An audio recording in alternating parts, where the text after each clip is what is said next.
It's your boy, the Akademiks, and check it out. Because, man, there's an old Jamaican saying that says, "Mature me can, but me never call no fool." Now, an English translation to that could be, whoever the cap fits, let them wear it, okay? Or otherwise, if you throw a stone into a pig pen, the one that squeals is the one that got hit. Now, when Metro Boomin initially said on Twitter, he said, man, these niggas, they're putting out quantity over quality. They're putting out shit just to put it out. Perhaps they're trying to go on a run like Future. But regardless, if they'd only take all 5 of those mixtapes they're about to drop in like 2 months, and they kind of took the best songs off each mixtape and just released one super solid mixtape, it would get them further. Now, we all know, Young Thugger motherfucker was the only person who felt offended enough to respond. Now, if you listen to Slime Season 2, you'll know exactly why. Because Slime Season 1, which was rated by me a 4 out of 5 project, right? It was explained by Leroy Cohen as, and by the way, he's the leader of 300 Entertainment, the label that Young Thug signed to.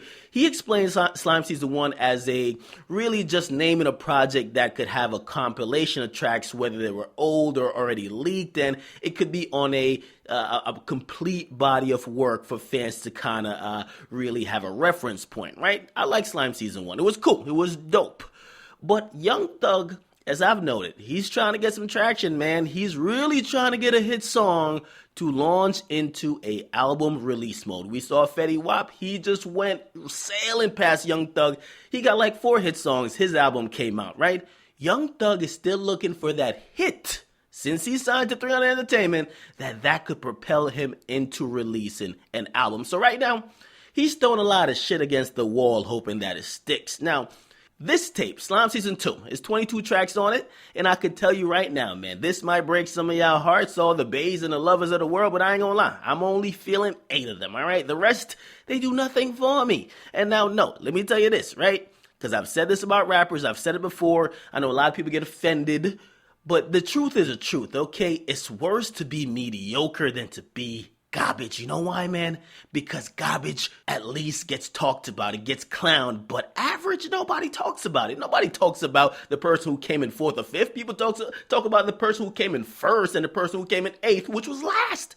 Now, people like Young Thug, Soulja Boy, Chief Keef, I've said before, these rappers are constantly experimenting, okay? They don't stay in a safe zone. They usually are constantly experimenting. That's why when they put out a track or a project, usually it's like, damn, this shit is hot, or damn, this shit is garbage, okay? Now, you never get them making just mediocre music because they're kind of just relying on a type of formula that works, and that's the reason why these artists usually have a lot of success. They'll have big hits at times, and then sometimes they'll completely miss, but they'll come back again and reinvent themselves or come back with something new.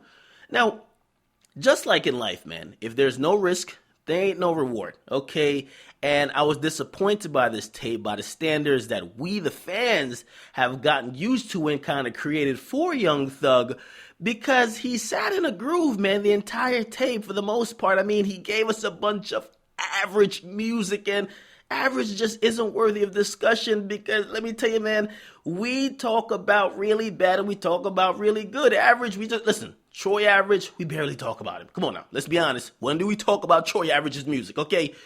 Now, one of the things I've noticed about Young Thug, and maybe it's an evolution he's going through, but Young Thug these days, and we all know he touted that he records a song in 8 minutes, and listen, we realize now, and if you kind of listen to his earlier stuff, like a couple of tapes ago, or maybe like a couple of years ago, and you compare it to the stuff he puts out now, nowadays he's relying more heavily on using his voice as an instrument, which means he's drawing out words and the lines unnecessarily. Okay, sometimes it's kind of needed, but sometimes he's doing it way too much, and you get to realize that it's almost like a bailout maneuver for him, because instead of finding new melodies or filling the space with dope-ass lyrics, that's his like way to kind of bail out and get to the next thing. Okay, now we're gonna go through it track by track, and if you don't realize, okay, as I said, when shit is average, we ain't got too much to say about it. So let's go through it track by track. And track 1 is actually Big Racks. Really fucking dope. I was actually surprised that Young Thug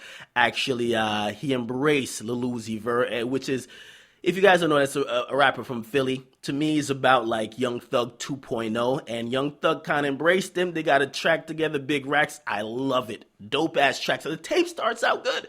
Dope, right? Track 2 is actually Thief in the Night, featuring Trouble. By the way, Trouble, yo, listen, if anybody listens to this and loves this track, please tweet Trouble. Tell him I'm giving him a lot of props. He motherfucking killed it. Young Thug killed it. He killed it. They went back to back and they traded verse. The shit was dope. I loved it, okay? One of the best tracks on a tape. So we're 2 of 2, just 2 tracks in. But this is where the problem comes in, because we start getting the fillers and the averages, because track 3s don't know. Average. Okay, track 4. Hey, average. Track 5. She Noticed Me. Average. All Over. Average. Twerk It. Average. Now we're up to track 8. Okay, so he gave us 2 dope ass tracks to start off, then a bunch of average tracks, and I'm not saying none of them are whack, but they're not really doing nothing. You're not going to be playing any of those other tracks in about 5 or 6 months. I'm telling you that, okay? Now, we could disagree. Get in the comment box if you do. But it doesn't do nothing for me, right?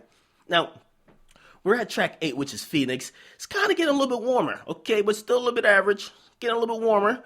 Now, I'll tell you what. I'm actually feeling this track a little bit. We're almost getting to the heat, but it's still, let's call it a little above average, okay? Lukewarm, okay? Then when we get to track 10, Mind Right, average again. Now we get to Go Crazy. This is dope. Okay, I gotta give it up. This is dope. This is a great change of pace. Maybe it's the instrumental that's doing it for me, but I really love this track. I mean, he's rapping about not being able to trust these niggas and, of course, these bitches, which, of course, I love this track. I like this track a lot.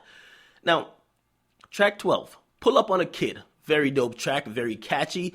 I think this could be something perhaps played in the club. If not, definitely, it will be rotations in niggas' speaker boxes in their cars all goddamn winter, all right? Now, other than that, we got the next track is Up, average, About Damn Time, average, Flaws, that's a dope track, okay?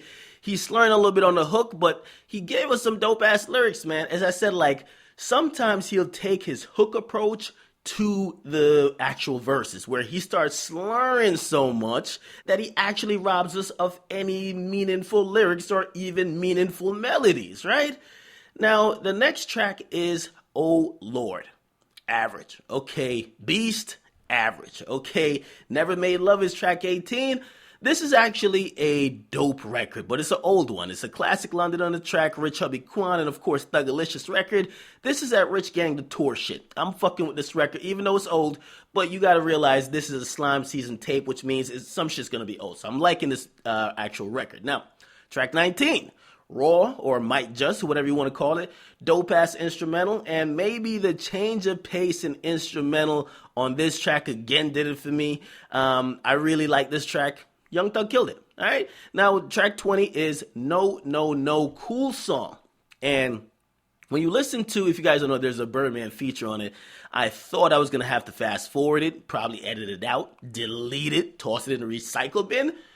But to be honest, this was one of Birdman's more tolerable verses. It felt like he's getting that Dre ghostwriting right now from Young Thug. It felt like Young Thug ghostwrote his verse, you know what I mean? But regardless, it was definitely cool, so I could rock with this, okay? Track 21 is My Baby, a decent track as well. I like this track. I mean, he goes hard for his family and his lady friend. Listen, Young Thug has a way of he speaks about his family and stuff going on in his life, but not like other rappers do. He does it in a very subtle way, and I think the way he did it on My Baby is very fucking dope, okay? Now, we have track 22, which is the last track on the tape, and it's Love Me Forever, which I think is also a dope track. It's a dope ending to the tape. But as I said, man, there's about 8 or 9 tracks, I think 8, maybe 9, whatever, that I really like on this tape. The other ones, they're average, okay? And to be honest, because of that, I'm looking at the tape and I'm like, I don't think any song is really whack. But a lot of them are phoned in. As Young Thug says, he makes a song in 8 minutes. Some of them are going to be phoned in, right? Now, overall, this tape is a 3.5 out of 5. It's a step back from Slime Season 1.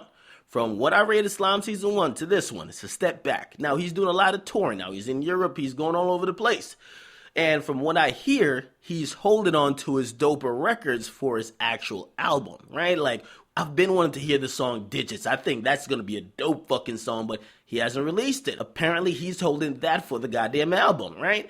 Now, these tracks, as I said, it felt like it was phoned in. I'm just kind of hoping he's aware of what fans kind of expect from him, because we're expecting an upward progression, not just supply and a demand. There's a demand for his music by his fan base and people who are interested in him, but not just giving us something will make people happy. People want to see that progression. People want to see him making songs that are going to make impact, okay?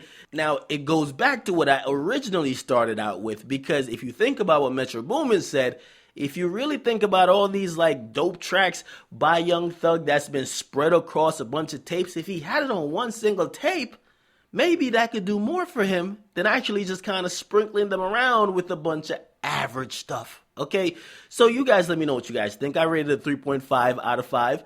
That's pretty much a C. So you guys get in the comment box. Make sure you guys like. Definitely subscribe to Akademiks. What's your rating? What's your favorite tracks? I told you the ones I liked. You guys let me know the ones you liked. Akademiks, man. I'm out.